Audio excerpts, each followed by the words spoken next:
बिस्मिल्लाहिर्रहमानिर्रहीम। अस्सलाम वालेकुम स्टूडेंट्स, मैं हूं Wajid Ali combo, your chemistry teacher. Student, आज हम unit 2 PMC unit 2 atomic structure, उसका जो सेकंड लेक्चर है उसको डिस्कस करने जा रहे हैं। आज के लेक्चर में हम इलेक्ट्रॉनिक डिस्ट्रीब्यूशन, पहले हम इसको स्टडी कर रहे हैं। इलेक्ट्रॉनिक डिस्ट्रीब्यूशन के मीनिंग्स क्या है? इलेक्ट्रॉनिक डिस्ट्रीब्यूशन का मतलब है किसी एटम में इलेक्ट्रॉन्स का शेल्स, सब शेल्स और ऑर्बिटल में अरेंज करना। This one is called the electronic distribution.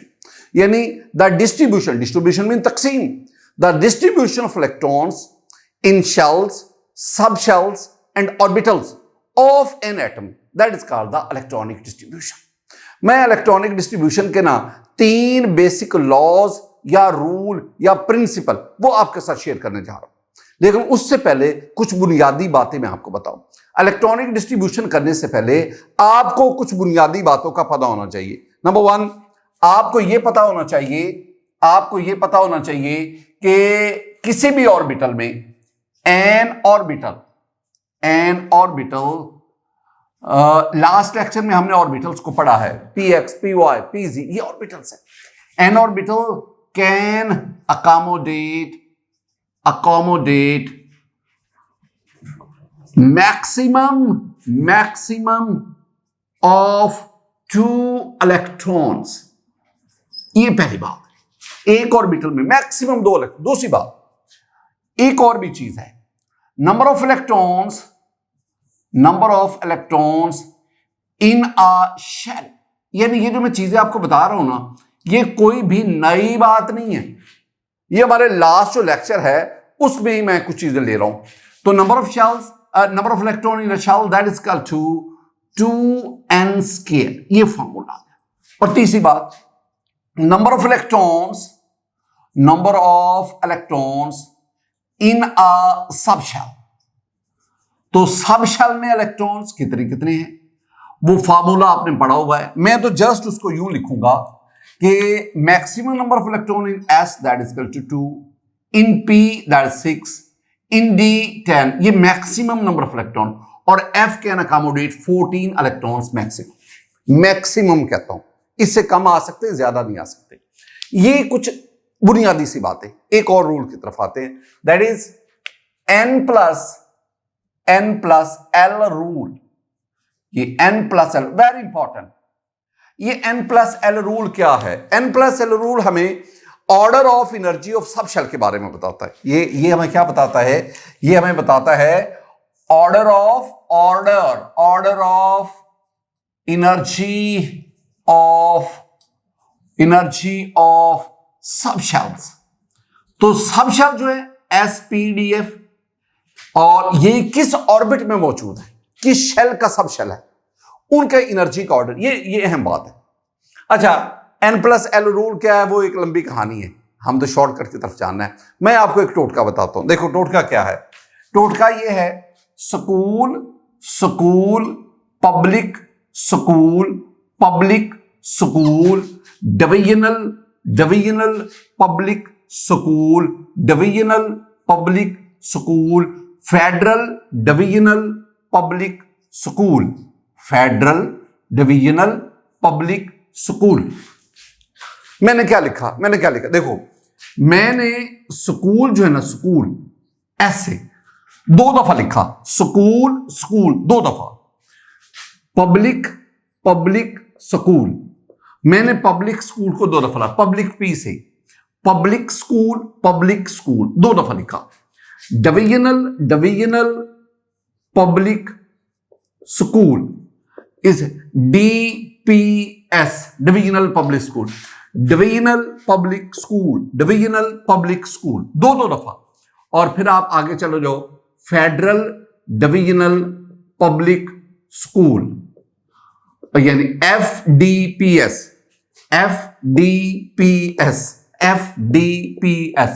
मैंने हर एक को 2 दफा लिखा। ये पहली बात आ गई। अब नंबरिंग, ये जो स्कूल है ना, इसको 1 से नंबरिंग करें। 1 2 3 4 5 6 7 8। अब ये याद रखना है कि 1 की नंबरिंग एस की नंबरिंग कहां से शुरू हुई? 1 से।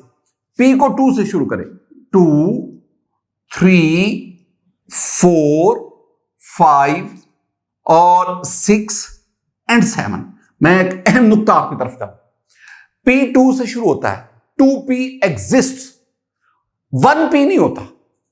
हाँ, S1 होता है, 1s, 2s, 3s। p 2 से स्टार्ट होता है, 2p, 3p, 4, 1p does not exist. ठीक, अब डी पे आ जाओ, डी को हम 3 से शुरू करेंगे, 3, 4, 5, 6। अब मैं डी के बारे में क्या कहूं, ये मैं आपको एमसीक्यूज बोल रहा हूं। डी 3 से स्टार्ट होता है, it means 1d 2d exist नहीं करते। F4 से शुरू होगा, 4 एंड 5, ये आपके पास आ गया। अब इसमें दो चीजें आ रही हैं, ये जो मैं सारे नंबरिंग लिख रहा हूं ना 1 2 3, ये इनके ऑर्बिट को शो कर रहा है। 1 का मतलब है it belongs to first orbit, K shell. 5 का मतलब है it belongs to fifth orbit. 4 का मतलब it belongs to fourth orbit, यानी जो एन शेल उससे तल्लुक रखता है। ये कुछ बातें आती।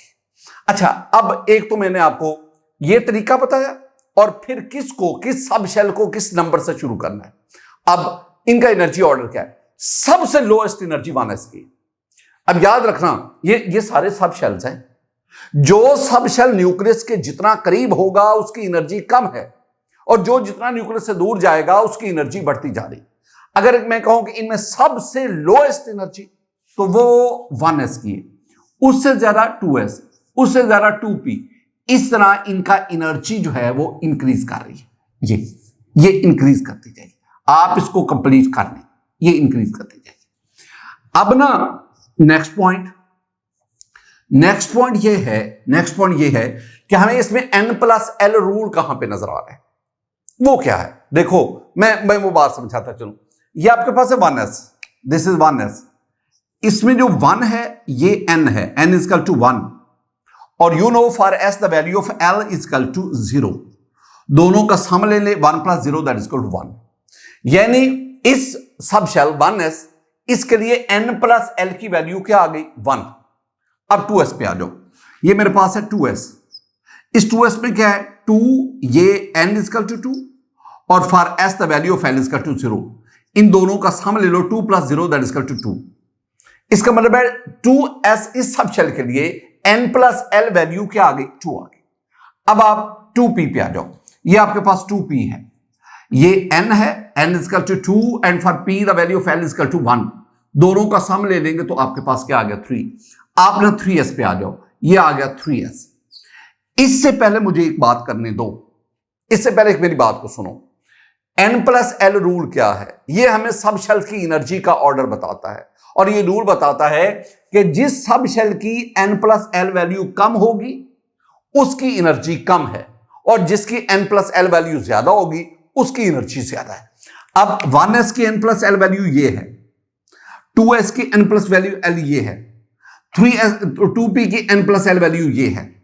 इसका मतलब है कि इसकी कम, इसकी ज्यादा, उसकी ज्यादा, तो इसकी एनर्जी कम, इसकी उससे ज्यादा, उसकी उससे ज्यादा। एक क्वेश्चन अगला आ गया। अब आप 2p को देखो, ये 2p, इसकी n+l वैल्यू 3। अब 3s को देखो, 3s, इसमें ये 3, ये हो गया n3, and for s the value of l is equal to 0, the sum is 3, ये 3 आ गया। अब प्रॉब्लम क्या आया कि ये जो दोनों हैं 2s और 2p, इन दोनों की n+l वैल्यू क्या आ गई, सेम आ गई। अब इनमें पहले तो हम कह रहे हैं जिसकी n+l वैल्यू ज्यादा होगी उसकी एनर्जी ज्यादा होगी।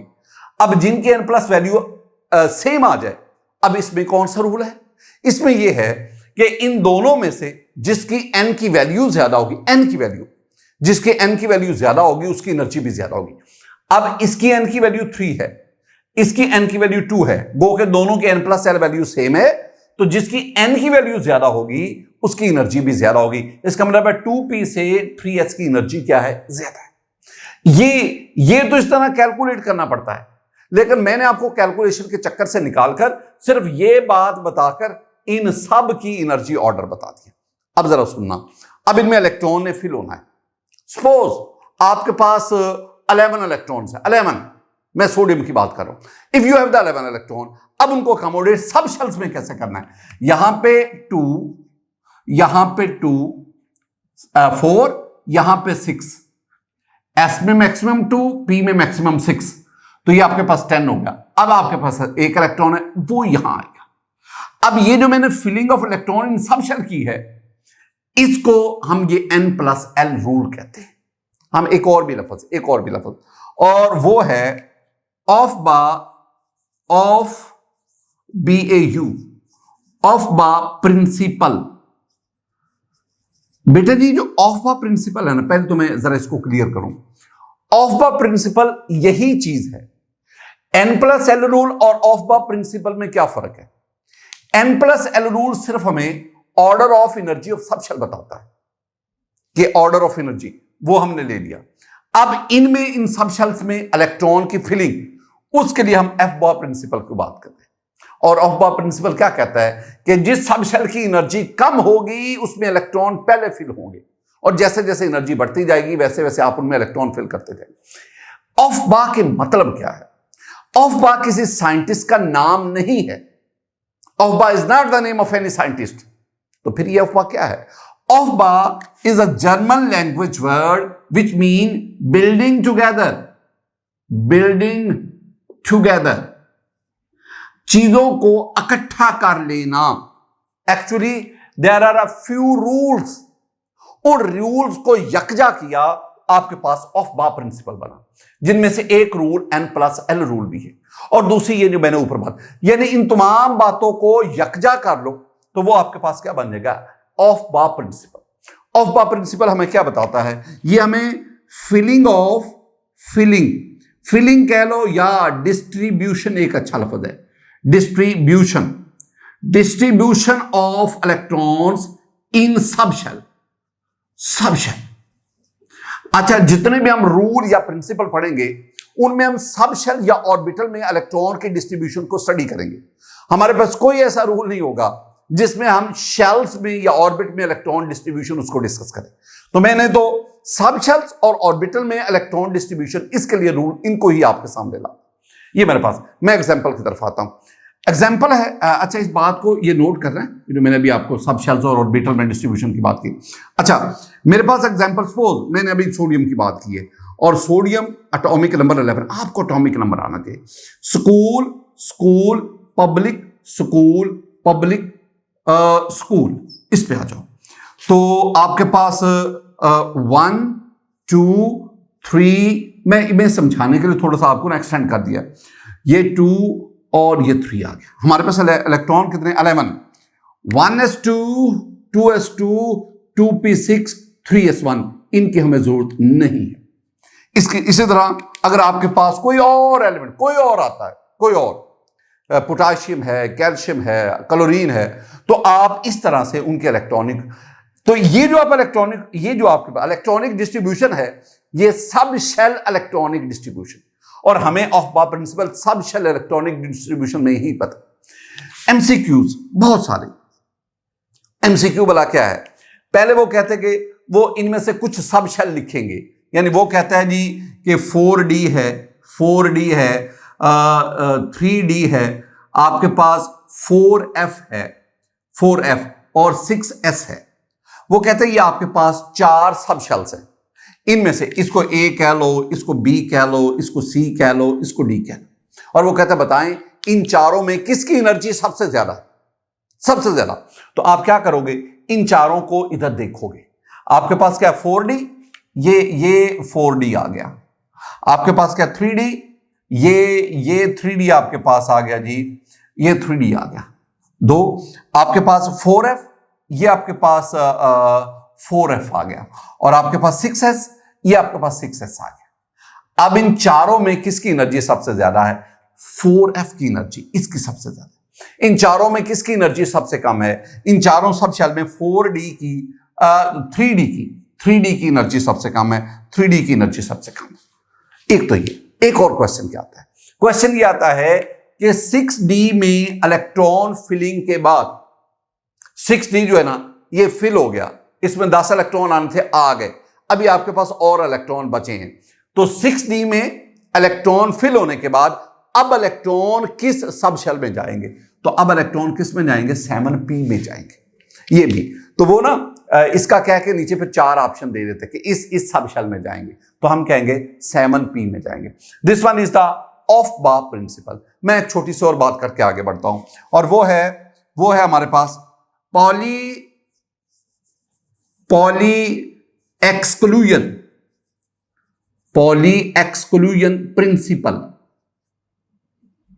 प्रिंसिपल। स्टूडेंट, ऊपर तो मैंने कहा ना कि ऑफ बा किसी साइंटिस्ट का नाम नहीं है, लेकिन यहां मैं कहूंगा कि पॉली एक साइंटिस्ट का नाम है। पॉली एक्सक्लूजन प्रिंसिपल, इसकी दो स्टेटमेंट्स हैं। एक तो बड़ी सिंपल है, जो 1000 दफा, यानी पहली स्टेटमेंट बहुत सिंपल है, जो हम कई दफा पढ़ चुके हैं, और वो क्या कि ये आपके पास एक ऑर्बिटल है, ये एक ऑर्बिटल है। तो किसी भी ऑर्बिटल में दो इलेक्ट्रॉन अकोमोडेट होते हैं with opposite spin. N orbital can accommodate two electrons with opposite spin. ये मैं कई दफा लिख चुका हूं। This one is the poly exclusion principle. अच्छा, ये जो मैंने बात की है ना, इस बात को मैं एक और अंदाज में भी आपके सामने लाता हूं, जरा सुनने की कोशिश करना। मैं क्या कहता हूं? मैं कहता हूं कि आपके पास ना ये एक एटम है, सपोज ये ऑक्सीजन का एटम ले लें, इसमें 2 इलेक्ट्रॉन और इसमें 6 इलेक्ट्रॉन, 3 4 5 6, और इसके अंदर प्रोटॉन भी 8 है, 8 इलेक्ट्रॉन। ये ऑक्सीजन का एटम है। अब इस ऑक्सीजन एटम में देयर आर 8 इलेक्ट्रॉन्स, 2 के शेल में है और ये एल शेल में 6 है, टोटल 8 इलेक्ट्रॉन्स है।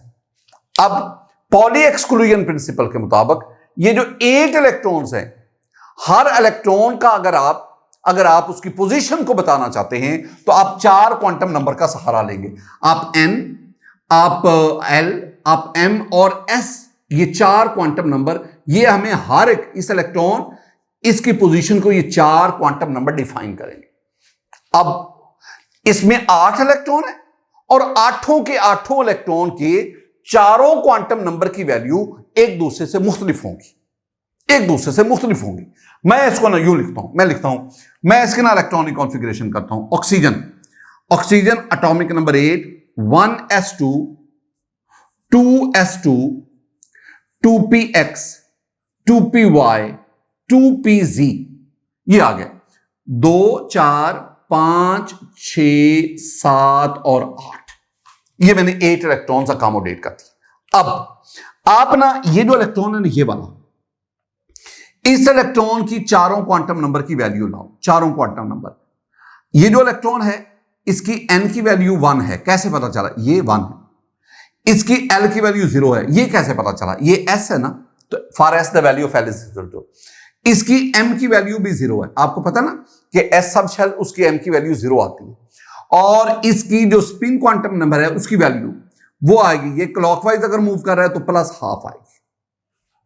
अब आप ना ये दूसरा इलेक्ट्रॉन ये ले लो, इसके n की वैल्यू 1, l की वैल्यू 0, m की वैल्यू 0, लेकिन इसकी जो s की वैल्यू आएगी वो -½ होगी, क्योंकि इस ऑर्बिटल में, s ऑर्बिटल में, अगर एक इलेक्ट्रॉन क्लॉकवाइज है तो दूसरा क्या होगा? Anti clockwise. यानी एक ऑर्बिटल में जो 2 इलेक्ट्रॉन हैं उनकी मैक्सिमम क्वांटम नंबर कितने एक जैसे हो सकते हैं? मैक्सिमम उनके 3 क्वांटम नंबर एक जैसे होते हैं। कहां पे वो डिफर करेंगे? वो स्पिन क्वांटम नंबर पे डिफर कर जाएंगे। अच्छा, अब आप बाकी किसको भी देख लें, इसका मतलब है this one is the poly exclusion principle. इधर यूज कर लें, इधर कर लें, बात एक ही है। आप लोगों को शायद ये मुख्तलिफ बात लग रही हो, हमें तो ये एक ही बात लग रही है, ये वाली हो। हम नेक्स्ट बढ़ते हैं हुड्स रूल की तरफ। स्टूडेंट, अब हम हुड्स रूल की तरफ आते हैं।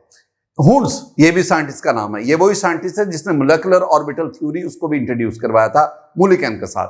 अच्छा, हुड्स रूल जो है, इसमें 3 बातें तो पहले ज़हन में बिठाओ ना, 3 बातें बिठाओ, फिर मैं आगे बढ़ूंगा। पहली बात, वो तीनों एमसीक्यूज है।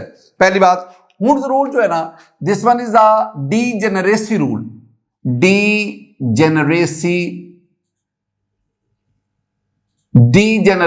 रूल।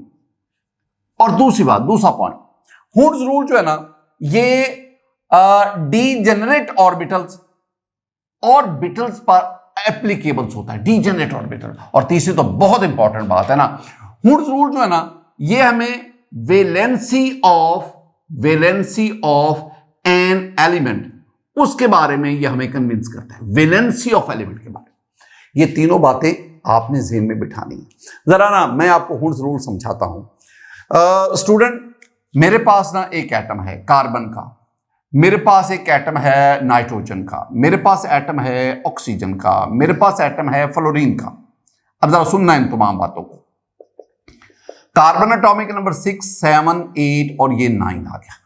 मैं आपको बताना चाहता हूं कि हुड्स रूल हकीकत में है क्या, कहां अप्लाई होता है, कहां नहीं अप्लाई होता। आप ना कार्बन इसका एटम ले लें, ये कार्बन का एटम, मैं उसकी ना बता रहा हूं, ये न्यूक्लियस है कार्बन एटम का, ये न्यूक्लियस है और ये हम न्यूक्लियस से ऊपर मुख्तलिफ शेल्स और ऑर्बिटल में जा रहे हैं और एनर्जी नीचे से ऊपर जो है ना वो इंक्रीज कर रही है, इंक्रीज। ये आपके पास ना ये 1s है, 1s, ये आपके पास क्या है, ये 2s है, ये ऑर्बिटल्स हैं। ये आपके पास क्या है, 2px, 2py, 2pz, यानी 2px, 2py, 2pz। अब देखो s न्यूक्लियस के करीब है, इसकी एनर्जी कम, 2s 1s, 2s उससे दूर और ये आगे उससे दूर चले गए। ये मैंने आपको एनर्जी के हवाले से बात की। अच्छा, एक और बड़ी खूबसूरत बात, अब आपके पास इलेक्ट्रॉन कितने, 6। अब आपने क्या किया, 2 इलेक्ट्रॉन्स यहां दे दिए, 2 इलेक्ट्रॉन्स यहां दे दिए। ये जो आप 2 इलेक्ट्रॉन इसमें देते हैं, 2 इलेक्ट्रॉन इसमें देते हैं, ये आप ऑफ बा प्रिंसिपल उसको फॉलो कर रहे हैं। जिसकी एनर्जी कम पहले वो फिल होगा, जिसकी एनर्जी उससे ज्यादा वो बाद में फिल होगा। अब आपने आउट ऑफ 6 4 इलेक्ट्रॉन्स यहां अकोमोडेट कर दिए। Now you have 2 electrons and you have 3 orbitals. अब ये जो ऑर्बिटल्स है ना, इन तीनों की एनर्जी सेम है। वो ऑर्बिटल जिनकी एनर्जी सेम होगी उन्हें हम कहते हैं डीजेनरेट ऑर्बिटल्स। हम इनको डीजेनरेट ऑर्बिटल्स कहते हैं। The orbitals having same energy they are called the degenerate orbitals. अब इन डीजेनरेट ऑर्बिटल्स में you have to accommodate the electron, you have 2 electrons और आपके पास 3 है। अब हुड्स क्या कहता है, हुड्स कहता है कि अगर आपके पास डीजेनरेट ऑर्बिटल्स अवेलेबल हो, if you have the degenerate orbitals and you have to accommodate more than 1 electron, आपने इसमें एक से, अब now you have to accommodate 2 electrons. अब वो कहता है क्या करना है, वो कहता है आपने ना इनमें एक इसमें एक अकोमोडेट हो गए। आपने इस तरह करता है, यानी एक एक इलेक्ट्रॉन डिफरेंट ऑर्बिटल्स में लेना है सेम स्पिन के साथ। वो कहता है आप ऐसा ना करें, ऐसा ना करें कि ये दोनों इलेक्ट्रॉन एक ही ऑर्बिटल में ले जाएं, ऐसा ना करें। अच्छा, एक तो ये चीज आ गई, मैं इसको इधर लिख देता हूं, इसी बात को मैं इधर लिख देता हूं, यानी पहले 1s 2 2s 2, then you have the 2px 2py 2pz। ये डीजेनरेट ऑर्बिटल्स है। यहां जब डीजेनरेट ऑर्बिटल्स आते हैं फिर हुड्स रूल की तरफ हम बढ़ते हैं। 2 इलेक्ट्रॉन रह गए, एक इधर आ गया, एक इधर आ गया। अब अगली बात, valency of an element. What is the valency of carbon? Valency क्या होता है, यहां हम कहेंगे number of unpaired electron, that is called the valency. अब कार्बन के इलेक्ट्रॉनिक कॉन्फ़िगरेशन बता रही है कि कार्बन में 2 अनपेयर्ड इलेक्ट्रॉन हैं, तो इसका मतलब हुआ कि carbon is divalent. Divalent number of unpaired electron that is equal to, ये ज़हन में रखना है, number of unpaired electron, unpaired electron that is equal to valency. ये वैलेंसी होता है। अच्छा, अब 2 अनपेयर्ड इलेक्ट्रॉन, ये तो पेयर्ड है, तो इसका मतलब है कार्बन इज डाइवेलेंट। लेकिन हम तो कार्बन को टेट्रावेलेंट पढ़ते हैं, तो वो कैसे आ गया? होता ये है कि जब कार्बन किसी एटम से बॉन्ड बनाने के लिए जाता है ना, तो ये 2s वाला इलेक्ट्रॉन यहां की बजाय इधर आ जाता है। How many unpaired electron are now? There are 4 unpaired electron. In this case the carbon is tetravalent. तो नंबर ऑफ अनपेयर्ड। अब आ जाओ नाइट्रोजन पे, you have 7 electron, 7 2 4 and now you have 3 electrons and you have 3 orbitals and they are the degenerate orbitals. अब ये जो 1s है, ये 2s है, 1s और 2s ये degenerate orbitals नहीं है, इसकी एनर्जी कम है, इसकी ज्यादा है। हां, ये तीनों degenerate orbital है। अब आपने इनमें 4 इलेक्ट्रॉन 3 रह गए और वो आपको पता है वो आप यहां लाएंगे। अगर मैं ना, अगर इसको मैं इधर लिखूं 1s2 2s2 1s2 2s2 2px 2py 2pz। अब आपके पास 4 इलेक्ट्रॉन 3 रह गए। अगर मैं यूं करूं, 2 इधर लिख दूं, 1 इधर लिख दूं, this one is the violation of hoods rule. ऐसा नहीं हो सकता। आपको क्या करना पड़ेगा, आपको इन तीनों में एक एक इलेक्ट्रॉन लाना पड़ेगा। अब वैलेंसी चेक कर लो, number of unpaired electron, that is called the valency. How many unpaired electrons are there? There are 3 unpaired electron, so nitrogen is trivalent, ये ट्राईवेलेंट है। अब ऑक्सीजन की तरफ आ जाओ, आपके पास एक इलेक्ट्रॉन और आ गया, 7 के बजाय 8 आ गया। अब उस इलेक्ट्रॉन को कहां लाएंगे भाई? ये तो तीनों फिल हो गए। अब क्या वो इलेक्ट्रॉन नए ऊपर ऑर्बिटल में? नो, अभी इनमें कैपेसिटी है, अकोमोडेशन है। आप वो इलेक्ट्रॉन यहां ले आओ, यहां ले आओ, यहां ले आओ, यानी एक जगह पे पेयरिंग हो जाएगी। अब आपके पास 1s2 2s2 और 2px 2py 2pz, पहले मैं इन तीनों को लिख लेता हूं। अब आपके पास 4 इलेक्ट्रॉन है, पहले इन तीनों में एक एक इलेक्ट्रॉन, 1 1 1। अब आपके पास एक बचा, वो इन तीनों में से जहां मर्जी आप पेयरिंग करते, ये आपके पास है। अच्छा, ये तो हो गया ऑक्सीजन।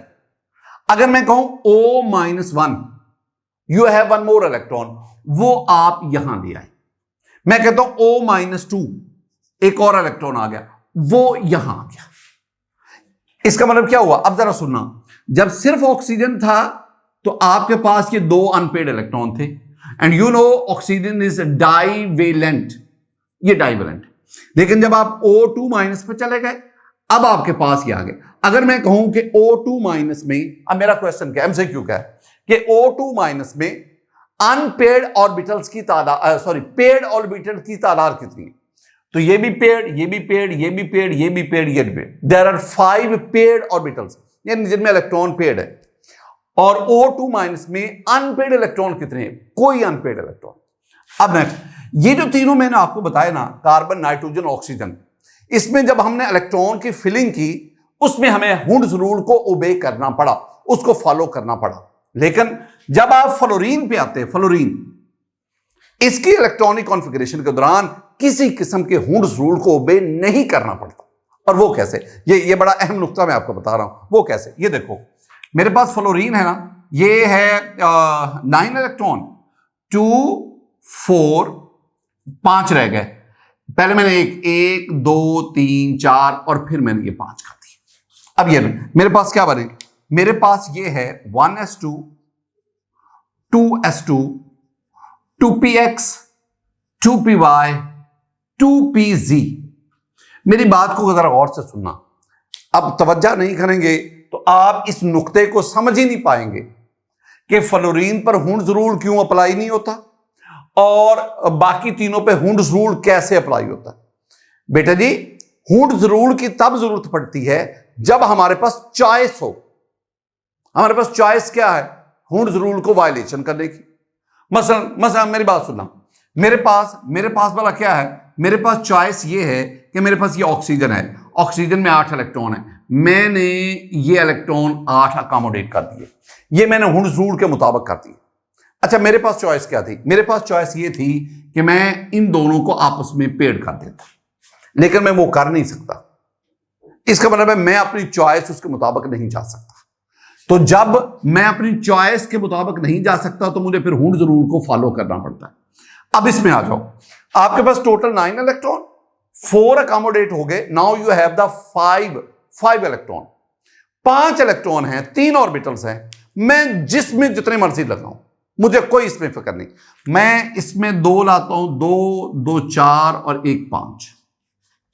मुझे यहां हुंड्स रूल को फॉलो करने की कतई जरूरत है ही नहीं, ठीक है ना। हुंड्स रूल क्या कहता है?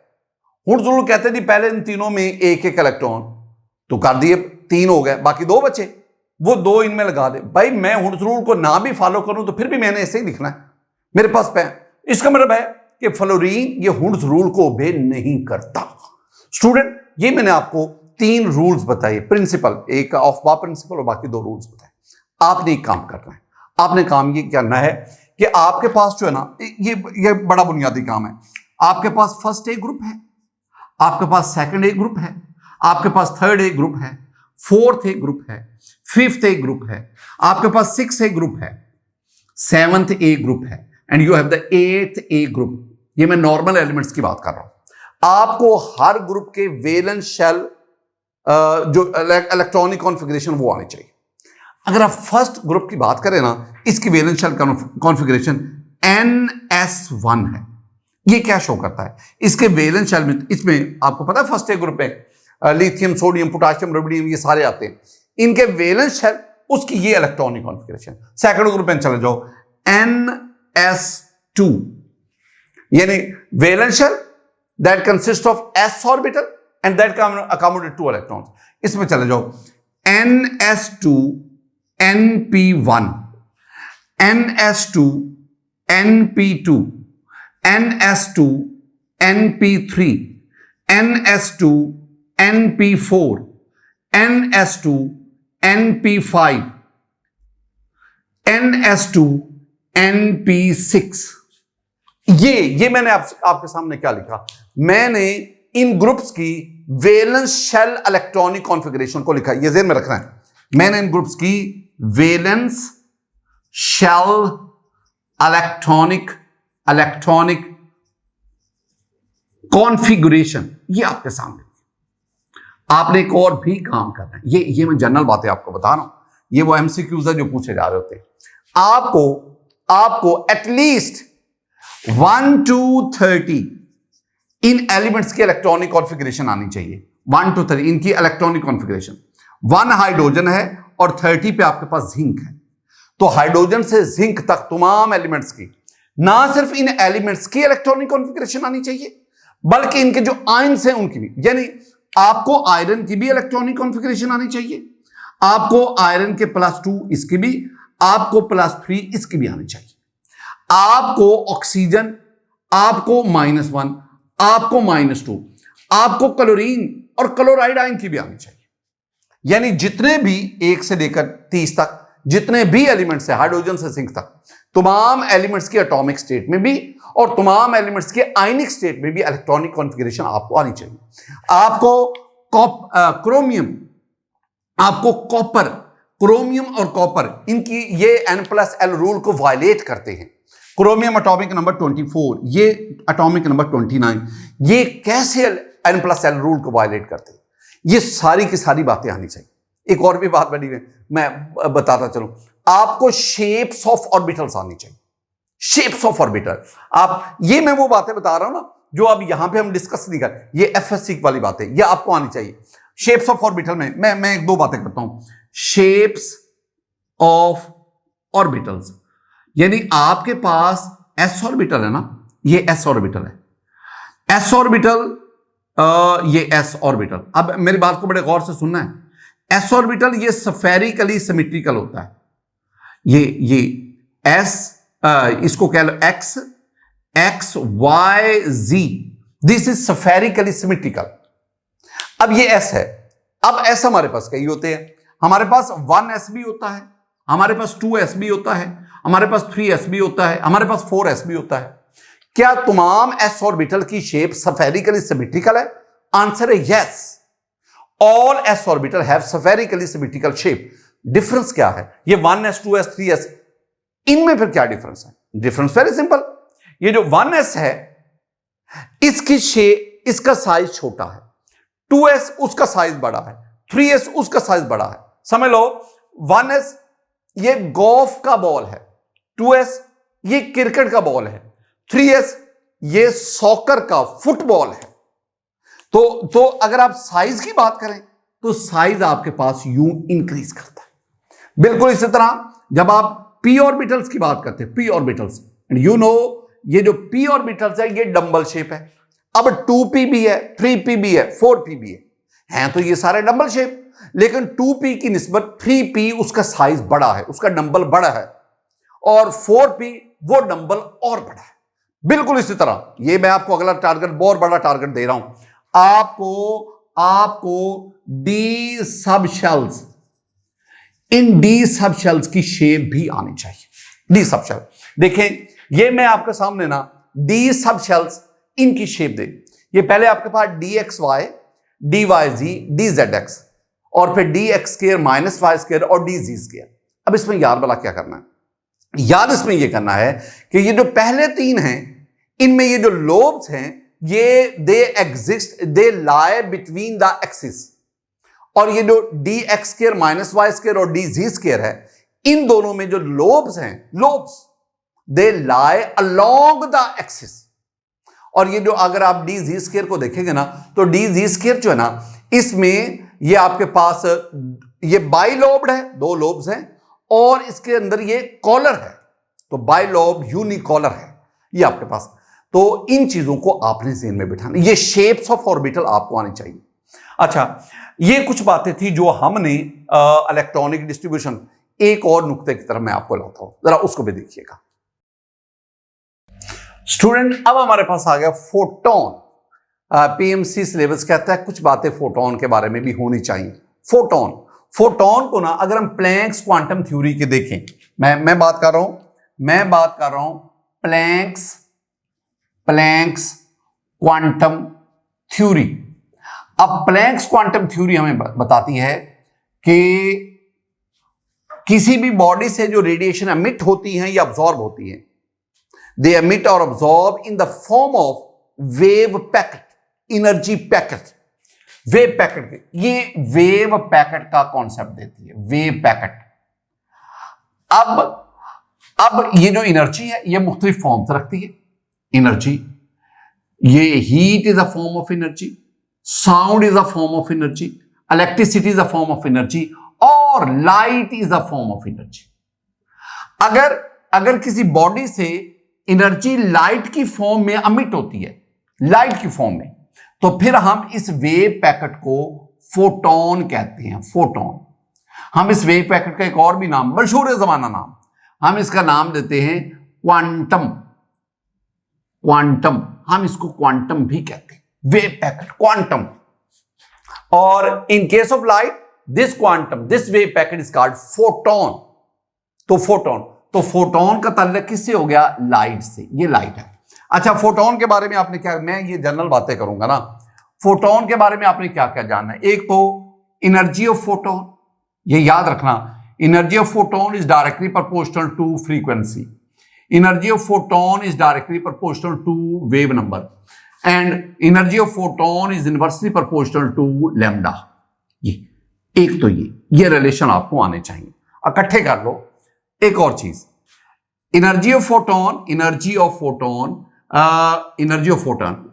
That is equal to C over lambda. अब ये सी कहां से आ गया?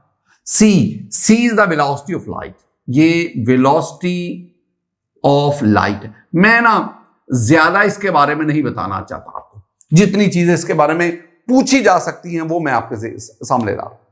ये जो मैंने फार्मूलाज लिखे हैं ना, यही आपसे इससे रेलेवेंट आपसे न्यूमेरिकल टाइप एमसीक्यू पूछा जा सकता है। स्टूडेंट, एक और भी बात है, और वो हाइड्रोजन एटम को ले लो। पीएमसी कहता है कि हाइड्रोजन एटम को अच्छी तरह खंगाल लो, डिस्क्राइब कर लो। अगर आप हाइड्रोजन एटम को लेते हैं ना, हाइड्रोजन एटम के बारे में कुछ बातें आपने याद रखनी है। और वो क्या? वो है कि आपको ना हाइड्रोजन एटम में रेडियस ऑफ ऑर्बिट आना चाहिए। फार्मूला आपको पता है, 0.529 एंगस्ट्रम इंटू एन स्क्वायर। एक और बात बड़ी इंपॉर्टेंट, अब वो है energy of electron in N orbit minus 13.316 over N square, and this is one is kilo joule per mole. अब एक बात, ये हाइड्रोजन का न्यूक्लियस, ये फर्स्ट ऑर्बिट, ये सेकंड ऑर्बिट, ये third orbit, and so on. अब ये फर्स्ट ऑर्बिट है, this one is the first orbit, ये सेकंड ऑर्बिट है, ये थर्ड ऑर्बिट है। मैं शैल भी कह देता हूं KLM। अब अगर हाइड्रोजन एटम में इलेक्ट्रॉन यहां है और वो इलेक्ट्रॉन जंप करके सेकंड ऑर्बिट से फर्स्ट ऑर्बिट में आता है, हाई एनर्जी ऑर्बिट से लो एनर्जी में, it will emit energy and that energy is in the form of photon. ये फोटोन की सूरत में जाएगी, फोटोन की। अब ये जो फोटोन जा रहा है, जिसे हम वेव पैकेट कहते हैं, अब ये जो फोटोन है, इस फोटोन के बारे में आपको इंफॉर्मेशन होनी चाहिए। क्या इंफॉर्मेशन होनी चाहिए? आपको इस फोटोन की एनर्जी का पता होना चाहिए, आपको इस फोटोन की फ्रीक्वेंसी का पता होना चाहिए, आपको इस फोटोन की वेव नंबर का पता होना चाहिए। हम ये पता कहां से लगाएं? आपको इन सब की इक्वेशंस आनी चाहिए, इक्वेशंस आनी चाहिए। तो किसी भी हायर ऑर्बिट से इलेक्ट्रॉन नीचे आए या किसी भी लोअर ऑर्बिट से इलेक्ट्रॉन ऊपर जाए, तो वो जो एनर्जी अब्सॉर्ब करेगा, वो जो फोटोन अब्सॉर्ब करेगा, उसकी फ्रीक्वेंसी क्या है, उसकी वेव नंबर क्या है, उसकी एनर्जी क्या है, ये सारी बातें भी आपने ये सारे के सारे ये मैथमेटिकल वर्क है, इससे रेलेवेंट क्वेश्चन आ सकता है, इसलिए मैंने आपको हिंट्स दे दिए कि आपने इन सब चीजों को एक दफा देखना है। स्टूडेंट, ये था हमारा आज का लेक्चर, जिसमें हमने मेन दो चीजों को डिस्कस किया, इलेक्ट्रॉनिक डिस्ट्रीब्यूशन को डिस्कस किया और फिर कुछ मैंने आपको टारगेट्स दे दिए फोटोन के बारे में। मेरी दुआ है कि अल्लाह ताला आप पर फजल फरमाए, अल्लाह ताला आप पर करम फरमाए। अस्सलामु अलैकुम वरहमतुल्लाह।